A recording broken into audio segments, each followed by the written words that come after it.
دوسرا میری خواہش یہ ہے کہ آج امت میں یہ جو آپ دیکھ رہے ہیں فرقہ بندیاں، اس کا خاتمہ۔ ہمارا خاندان آرکاٹ کے نواب صاحب کی طرف سے ایک چھوٹا سا گاؤں ہمارے بزرگوں کو ملا، اس گاؤں کا نام ہے رنگا سمدرم۔ فجر کی نماز کے بعد انہیں سونے نہ دی۔ نہیں، الحمدللہ آج تک کوئی فیس چارج میں نے نہیں کی ہے، اور وہ چیز اچھی بھی نہیں لگتی۔ میں انسان کو تقسیم نہیں کرتا، انسان قابل تقسیم نہیں ہے، مذہب کے ماننے والے ہوں یا غیر مذہب کے ماننے والے ہوں، سب کے لیے میرے دل میں کافی کشادگی ہے۔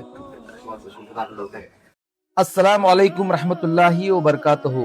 آج کے دور میں جب لوگ بے چینی، پریشانی اور مشکلات کا علاج ہر جگہ ڈھونڈتے پھرتے ہیں، وہاں کچھ لوگ ایسے بھی ہوتے ہیں جو اللہ کے کلام سے علاج کرتے ہیں۔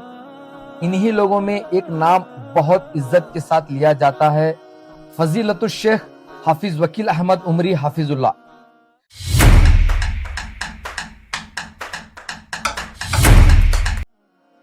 یہ صرف دین کی تعلیم رکھنے والے شخص نہیں، بلکہ قرآن اور دعاؤں کے ذریعے لوگوں کی مدد کرنے والے ایک رہنما ہیں۔ ان کا کہنا ہے کہ یہ صرف ایک ذریعہ ہے، اصل علاج بس اللہ کر سکتا ہے۔ صرف مسلمز ہی نہیں بلکہ ہر مذہب اور ہر بیک گراؤنڈ کے لوگ ان کے پاس آتے ہیں۔ حافظ صاحب کی زندگی کا سفر بچپن سے تعلیم تک اور پھر تعلیم سے لوگوں کی خدمت تک ایک ایسی کہانی ہے جو نام سے زیادہ کام سے جانی جاتی ہے۔ ان کے پاس آنے والے ہر شخص کے چہرے پر ایک امید ہوتی ہے، اور حافظ صاحب کی باتوں میں اور دعاؤں میں وہ اثر ہوتا ہے جو دل کو تسلی اور روح کو سکون دیتا ہے۔ بچپن سے لے کر آج تک ہر موڑ پر انہوں نے اپنی محنت اور اخلاص کا ثبوت دیا ہے۔ حافظ صاحب سے بات کرتے ہوئے ہمیں ہر لفظ میں سچائی، ہر جواب میں زندگی کا ایک سبق ملتا ہے۔ ان کی کہانی صرف ان کی نہیں بلکہ ان سب لوگوں کے لیے ایک مثال ہے جو زندگی میں کچھ بہتر کرنا چاہتے ہیں۔ ان کی باتیں بہت گہری ہیں، سمجھنے اور جاننے کے لیے پورا ویڈیو اینڈ تک ضرور دیکھیں۔ آئیے سنتے ہیں حافظ وکیل احمد صاحب کی زبانی ان کی زندگی کے سفر کی وہ باتیں جو شاید ہم نہیں جانتے مگر جاننا چاہتے ہیں۔ میرا نام حافظ وکیل احمد ہے۔ میں آندھرا پردیش نیلور میں پیدا ہوا ہوں۔ سن 1961 میری تاریخ پیدائش لکھی گئی ہے۔ پھر نیلور سے قریب ایک گاؤں ہے گوڈور، 35 کلومیٹر پہ۔ نیلور سے وہاں ہمارا پورا خانوادہ منتقل ہو گیا۔ پھر وہاں میری تعلیم چھٹی جماعت تک ہوئی، چھٹی جماعت کے آغاز تک ہوئی۔ پھر وہاں سے میں جامعہ دارالسلام عمرآباد، جو تمل ناڈو کا ایک موقر ادارہ ہے، وہاں شعبہ حفظ میں مجھے داخل کیا گیا 1972 میں۔ پھر ایک طویل عرصہ میں جامعہ دارالسلام عمرآباد میں گزارا ہوں، وہاں میرا حفظ بھی مکمل ہوا۔ پھر عالمیت اور فضیلت کی تعلیم بھی میں نے وہیں سے حاصل کی۔ 1986 کے درمیان تک میں جامعہ دارالسلام عمرآباد میں تعلیم حاصل کرتا ہوں۔ جی، آپ کے خاندان کے بارے میں، مطلب آپ کا فیملی بیک گراؤنڈ کے بارے میں کچھ بتائیے۔ ہمارا خاندان زوال بیجاپور کے بعد بیجاپور سے منتقل ہو کر آندھرا پردیش نیلور کے ایک چھوٹے سے گاؤں میں تقریباً 300 برس پہلے یہ آرکاٹ کے نواب صاحب کی طرف سے ایک چھوٹا سا گاؤں ہمارے بزرگوں کو ملا، اس گاؤں کا نام ہے رنگا سمدرم۔ رنگا سمدرم نیلور ڈسٹرکٹ میں پڑتا ہے وہ۔ تو زوال بیجاپور کے بعد ایک خانوادہ ادھر منتقل ہو گیا۔ بیجاپور کی ایک مشہور شخصیت ہے، اس سے ہمارے خانوادے کے لوگ اپنے آپ کو منسوب کرتے ہیں۔ اس کا کوئی لکھی ہوئی کوئی شہادت تو نہیں ہے، زبانی ہمارے خاندان میں یہ بات مشہور ہے کہ ہم لوگ 300 برس پہلے بیجاپور کے زوال کے بعد بیجاپور سے منتقل ہو کر آرکاٹ کے نواب کے پاس آ گئے تھے۔ پھر وہاں سے ہمیں ایک چھوٹی سی جاگیر ملی رنگا سمدرم، وہیں ایک طویل عرصے تک ہمارا پورا خاندان وہی رہتا آندھرا پردیش۔ آپ کو بیجاپور شفٹ کیوں ہونا پڑا، کس وجہ سے؟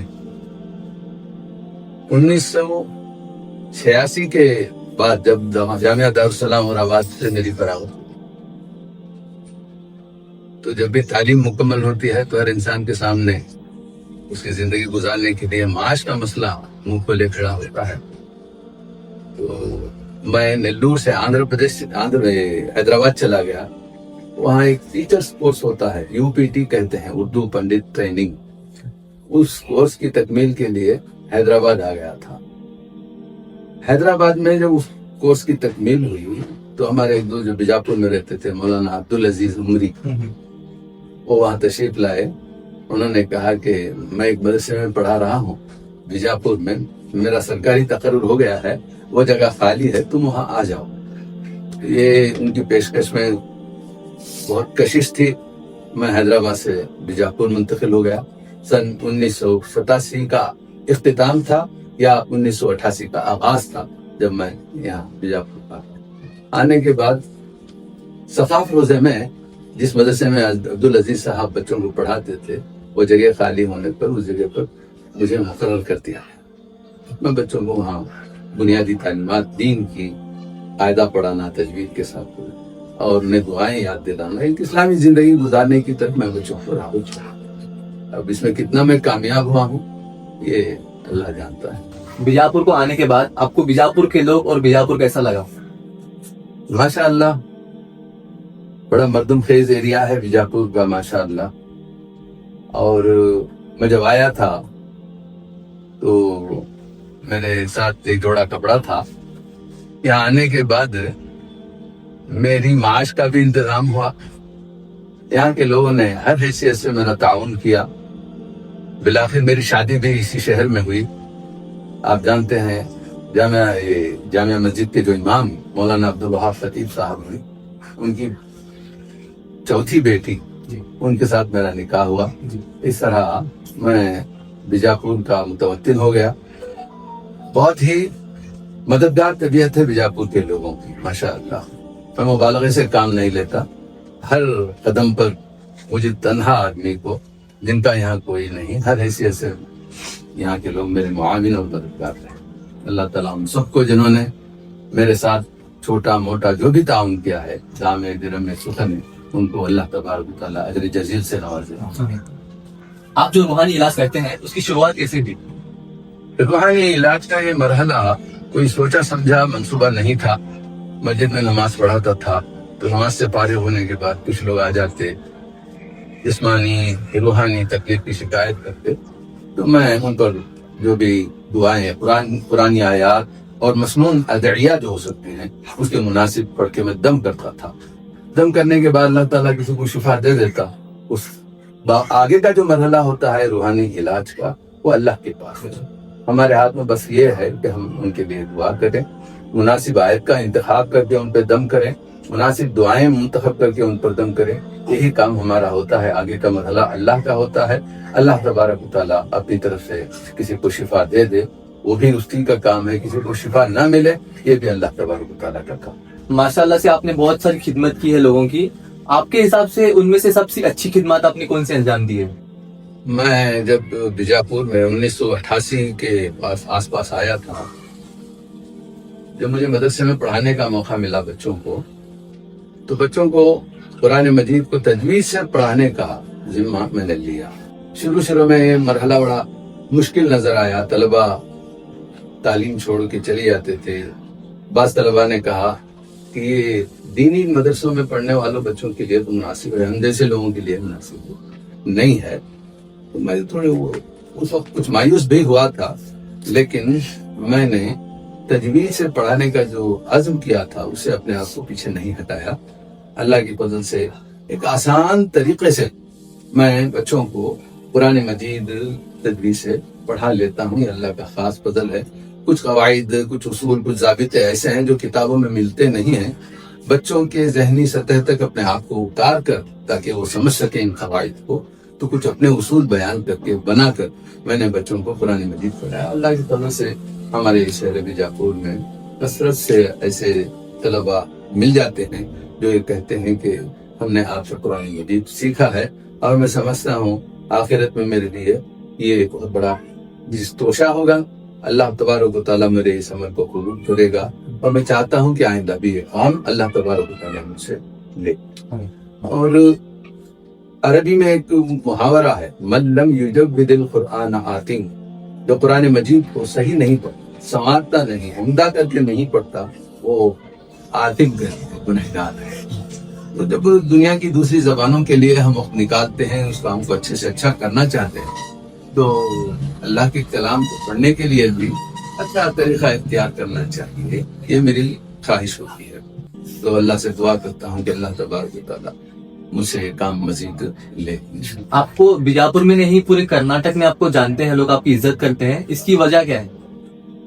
اگر یہ بات صحیح ہے کہ لوگ مجھے چاہتے ہیں، میری عزت کرتے ہیں، تو یہ میں سمجھتا ہوں یہ اللہ کا انعام ہے۔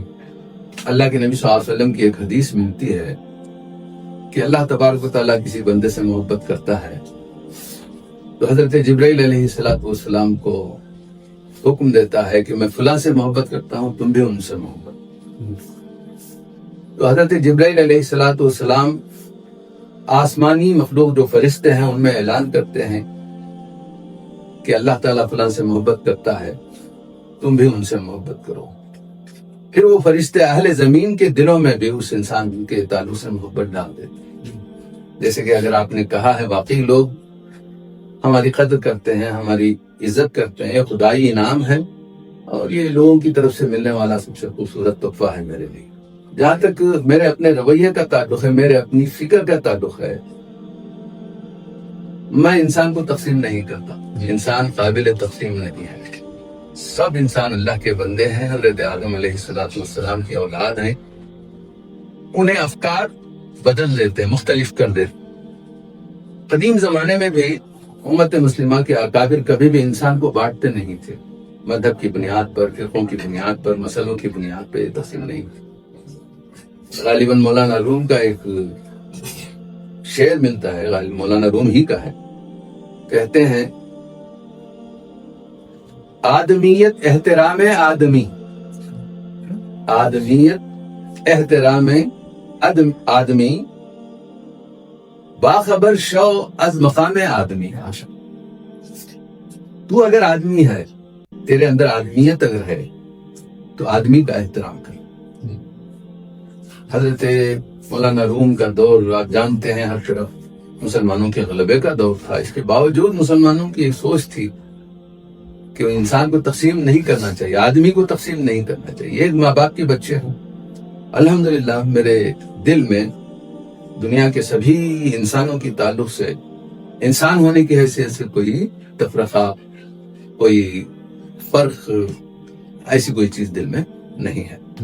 شیخ سعدی کا ایک شعر ہے، بنی آدم آزائے ایک دیگرن، بنی آدم، آدم کی اولاد سب ایک جسم کا حصہ ہیں، کہ در آفرینش زیق جوہرن، کیونکہ پیدائش میں سب ایک ماں باپ کی اولاد ہیں، ایک جوہر سے پیدا ہوئے ہیں۔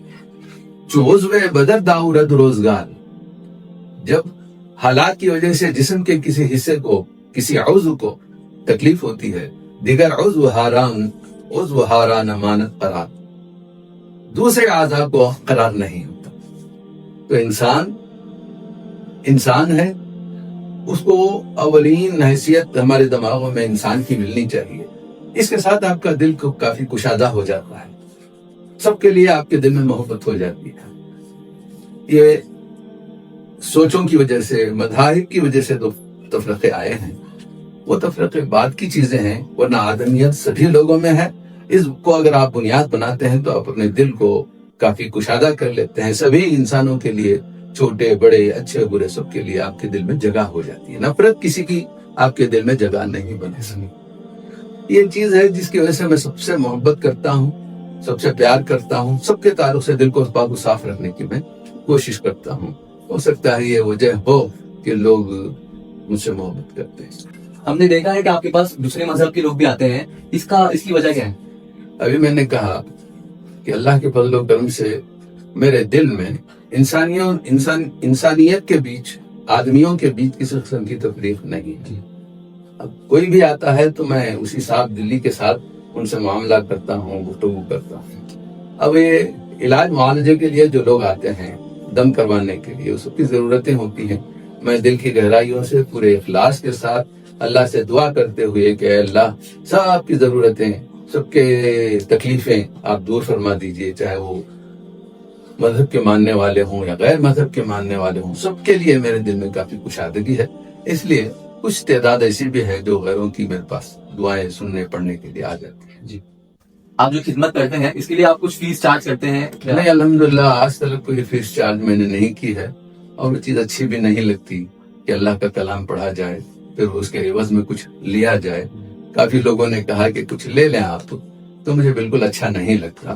ہاں کبھی کبھی کچھ لوگ کچھ تحفے دے جاتے ہیں، فروٹس دے جاتے ہیں، ایسی کچھ چیزیں دے جاتے ہیں، کچھ لوگ شال اڑا دیتے ہیں، تو ایسی چیزیں میں قبول کر لیتا ہوں. ورنہ بخدا تاحال کسی قسم کے فیس کی تعیین آج تک اللہ کے فضل و کرم سے میری طرف سے نہیں. نبی کریم صلی اللہ علیہ وسلم نے فرمایا کہ من اراد ان ينفع اخاه فليفعل. ایک صاحب کو بچھو نے ڈنک لیا تھا، تو حضور اکرم صلی اللہ علیہ وسلم کے پاس دعا کے لیے ان کو لایا گیا. تو رسول اللہ صلی اللہ علیہ وسلم نے صحابہ سے کہا کہ دم کر دو، ان کو جھاڑ پھونک کر دو، علاج کر دو. پھر یہ اصول دیا کہ جو بھی اپنے بھائی کے ساتھ بھلائی کا معاملہ جس طریقے سے بھی تو کر سکتا ہو وہ کر. معلوم یکن فیہ شرک، جب تک کہ تیرے دعا میں، تیرے علاج میں شرکیہ کوئی بات نہیں. آپ نے بہت ساری خدمت انجام دی ہیں، کہ آپ کو ابھی بھی کچھ ایسا لگتا ہے کہ یہ مجھے کام کرنا تھا جو میں نہیں کر سکا؟ آج سے تقریباً 15 سال پہلے میری نگرانی میں ایک بیت المال چلتا تھا ثقافت میں. میرا ارادہ یہ تھا کہ 500 سے زیادہ بیوہ اور مطلقہ خواتین، نادار لوگ اس میں ہر مہینہ اناج لیا کرتے. 500 سوا 500 لوگ آتے تھے. اب اس کو وسعت دینے کی میری ایک خواہش تھی، ایک منصوبہ تو نہیں کہا جا سکتا. تو میں اس کام کو ایک رفاہی ادارے میں تبدیل کرنا چاہتا تھا، اور یہ کام نہیں ہو سکا. میں نے وہ محلہ چھوڑ دیا، ایک دوسرے محلے میں گھر میں نے پکڑ لیا. تو ارادہ یہ تھا کہ ایک بزرگوں کا گھر قائم کیا جائے. ایسے نادار لوگ جو بہت پریشان رہتے ہیں ان کے لیے رہنے کا انتظام کیا جائے، کھانے کا انتظام کیا جائے، ایسے ارادے تھے. اس کے لیے کچھ کوششیں بھی ہوئی. پھر میں وہاں سے جب دستبردار ہوا میں نے اپنا گھر منتقل کر دیا، تو یہ کام ذرا سا رہ گیا. دوسرا میری خواہش یہ ہے کہ آج امت میں یہ جو آپ دیکھ رہے ہیں فرقہ بندیاں، اس کا خاتمہ ہو. اس کے خاتمے کی ایک صورت یہ ہے کہ جو بھی اہل علم ہیں، عربی مدارس سے فارغ ہو کر علماء اکرام آتے ہیں، وہ کچھ اور نہ کریں، قرآن مجید کو کی زبان جو ہے عربی، یہ عربی زبان سکھاتے ہیں. بڑے بڑی تقریریں کرنے، بڑے بڑے اجلاس منعقد کرنے، خرچیلی کانفرنسیں منعقد کرنے، بڑی بڑی مسجدیں بنانے، ان سب سے بہتر یہ کام ہے کہ امت مسلمہ کو عربی زبان سکھا دیجئے. اس طرح دین کے خزانے کی چابی آپ ان کے ہاتھ میں دے دیں گے. اب جس آدمی کو آپ عربی زبان سکھا دیں گے وہ براہ راست قرآن مجید کو پڑھ لے گا، سمجھ لے گا. پھر یہ اختلافات کا جو آج تومار ہے ہمارے بیچ میں، وہ اللہ چاہا تو ختم ہو سکتا ہے. یہ کام تھا، میں نے سوچا تھا کرنی، اور نہیں کر سکتا. آپ پیدا ہوئے نیلور میں، آندھرا پردیش میں، اور آپ زندگی اپنے بسر کی بیجاپور میں. آپ کو مطلب آخری وقت کہاں پر گزارنا ہے؟ اس سلسلے میں کچھ سوچا نہیں گیا ہے. اللہ تعالیٰ فرماتا ہے وَمَا تَدْرِي نَفْسٌ بِأَيِّ أَرْضٍ تَمُوتُ. کسی انسان کو معلوم نہیں کہ وہ کہاں مرتا ہے. آپ دیکھتے ہیں بیجاپور کی تاریخی شخصیتوں میں ہمارے یہاں کے سپہ سالار افضل خان صاحب، ان کا ارادہ تھا بیجاپور میں دفن ہونا، یہی لیکن ایسا نہیں ہو سکا. اسی طرح یہاں کے ایک اور ایک سپہ سالار ہیں، ان کا نام ہے عین الملک، جن کا مقبرہ زندگی روڈ پر ہے. انہوں نے بہت بڑا مقبرہ بنایا تھا، شاندار مقبرہ، گول گنبد کی نسبت تھوڑا سا چھوٹا ہے، لیکن وہ یہاں نہیں مر سکے. بیجاپور میں دوسرے بنکاپور ایک گاؤں ہے، وہاں پہ ان کا انتقال ہوا. تاریخ میں نے پڑھا. تو ہمارا ارادہ یہی ہے کہ ہماری زندگی کے باقی ایام اسی مٹی سے جڑے ہوئے گزریں، اور ہمارا جسد خاکی بھی یہی ہو. اب منصوبے انسان جیسا سوچتا ہے ویسا کامیاب نہیں ہوتے، لیکن خواہش یہی ہے کہ ہمارے آخری دن یہی گزریں. جی، آپ لوگوں کو کیا پیغام دینا چاہتے ہیں؟ امت مسلمہ کو میرا خصوصی ایک پیغام ہے، وہ یہ ہے کہ یہ امت ہر حیثیت سے پسماندہ ہو گئی ہے، اس کو آگے آنا ہے، اور اس کو آگے آنے کے لیے اس کا مستقبل اس قوم کی نئی نسل پر جاتا ہے۔ نئی نسل کو تعلیم سے آراستہ ہونا ہے۔ تعلیم سے آراستہ ہونے کے لیے ضروری ہے 4 کام میں اکثر اپنے بچوں کو نصیحت کرتا ہوں کہ والدین کو بھی کہ اپنے بچوں میں یہ پابندیاں دیکھیں آپ۔ پہلی یہ ہے کہ اللہ سے جڑے رہیں۔ اللہ سے جڑنے کا ایک ہی طریقہ ہے کہ ہم نمازوں کی پابندی کریں۔ 24 گھنٹے اللہ تبارک و تعالیٰ نے دن اور رات میں ہمیں دیے ہیں۔ اپنے پیدا کرنے والے کے لیے اگر ہم نے آدھا پونا گھنٹہ 1 گھنٹہ نہ نکالا، یہ بڑی بے وفائی کی بات ہے۔ اپنے رب سے جڑے رہیں، ایک دن اس کے پاس چلا جانا ہے۔ اگر دن میں ہم 5 وقت اس سے ملتے رہیں گے تو جب وہاں جائیں گے تو سامنے اللہ تبارک و تعالیٰ کو دیکھ کر ہمیں تعجب نہیں ہوگا، یہ وہ ہستی ہے جس سے ہم 5 وقت ملا کرتے تھے۔ اگر نمازیں آپ نے نہیں پڑھی، اللہ سے جڑے نہیں رہے، تو موت کے بعد آپ کو بڑا پریشانی کا سامنا کرنا پڑے گا۔ تو اس لیے میری گزارش ہے، پہلی نصیحت امت مسلمہ کے سبھی لوگوں کو، اللہ سے جڑے رہیں۔ اللہ سے جڑنے کا ایک طریقہ یہ ہے کہ نمازوں کی پابندی کریں۔ بچوں کو بھی سب سے پہلے نمازوں کی طرف راغب کرنا چاہیے، والدین کی یہ سب سے پہلی ذمہ داری ہے۔ دوسری نصیحت میں یہ کرتا ہوں، فجر کی نماز کے بعد جو سونے کی عادت ہے امت مسلمہ کی، یہ بڑی بری عادت ہے، یہ قوم کے زوال کا سبب سمجھتا ہوں۔ جو قوم سو جاتی ہے فجر کے بعد، اس کی ذہنی حالت پورے طریقے سے ختم ہو جاتی ہے۔ ہمارے بچے کن ذہن کیوں ہیں؟ کسی بھی اسکول میں چلے جائیں آپ، نیچے سے دیکھیے تو ہمارے ہی بچے ہیں، اوپر سے دوسروں کے نام نظر آتے ہیں۔ حالانکہ وہ ادارے ہوتے ہیں اپنے ہی، چلانے والے اپنے ہوتے ہیں۔ تو میری گزارش یہ ہے کہ بچوں کو ذہین تعلیم یافتہ آپ بنانا چاہتے ہیں، فجر کی نماز کے بعد انہیں سونے نہ دیں۔ پیارے نبی صلی اللہ علیہ وسلم نے امت کے لیے دعا فرمائی، اللہم بارک لی فی بکور امتی، او کما قال النبی صلی اللہ علیہ وسلم۔ اللہ سے دعا کی کہ اے اللہ میری امت کے صبح میں برکت عطا فرما۔ تو برکت کا وقت فجر کی نماز کے بعد کا وقت ہوتا ہے، اس وقت ہمارے بچے بستروں میں دبکے ہوئے ہوں، یہ چیز ان کو دنیا میں ترقی سے روکتی ہے۔ پہلی چیز نماز کی پابندی، دوسری چیز فجر کی نماز کے بعد سونا چھوڑ دیں۔ ہماری پوری قوم، بڑوں کو بھی بچوں کو بھی میری یہی نصیحت ہے۔ تیسری چیز، موبائل سے اپنے آپ کو دور رکھیں۔ ہمارے بچے، انسانی دماغ ایک مشین کی طرح ہے۔ پہلے اگر ہم موبائل سے اپنے آپ کو دور رکھ کر ہمارے بچے ذہن کو خالی رکھیں گے تو اس میں علم کی گیند آ کے پڑے گی، علم کا خزانہ اس میں آ سکے گا۔ ذہن کو ہم نے مختلف چیزوں میں مصروف کر دیا، نہ تصویریں دیکھ دیکھ کر، وہ دیکھ کر، یہ دیکھ کر، تو ذہنی کیفیت تعلیم کی طرف، صالح علم کی طرف نہیں آ پاتی۔ لہذا موبائل سے اپنے آپ کو دور رکھیں تعلیمی دور میں۔ آخری چیز، چوتھی چیز جو میں بولتا ہوں وہ یہ ہے، دوستوں کا حلقہ کشادہ نہ کریں۔ خاص کر ہمارے شہر میں بچوں کی ایک کمزوری ہے کہ دوست چاہیے۔ ماں باپ اگر کچھ ان کے دوستوں کو کچھ بول دے تو بہت غصہ آ جاتا ہے۔ میں نے دیکھا ہے ایسے بہت سارے بچے میرے پاس لائے جاتے ہیں جو تعلیم میں کمزور ہیں۔ کہا جاتا ہے کہ پہلے ہمارا بچہ 90-95% نمبرات لیتا تھا، اب بچہ کافی کمزور ہو گیا ہے۔ جب میں ان سے پوچھتا ہوں کیا ان کا حلقہ احباب کشادہ ہے، دوستوں کا سرکل بہت زیادہ ہے؟ ہاں مولانا، دوستوں کا سرکل بہت ہے۔